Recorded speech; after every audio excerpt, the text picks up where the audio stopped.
Here's how to download and install IDM, Internet Download Manager. Open your browser and search for IDM, Internet Download Manager.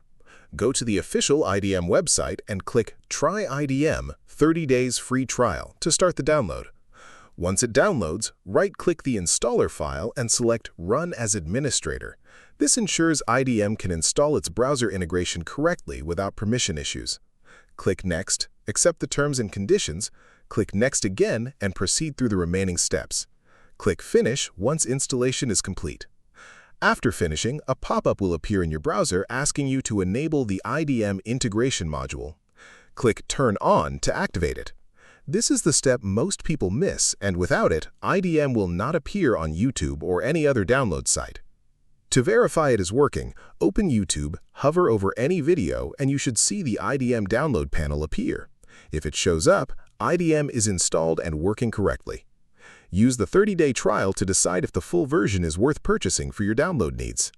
If this helped you out, hit that subscribe button for more straight-to-the-point tutorials on step-by-click.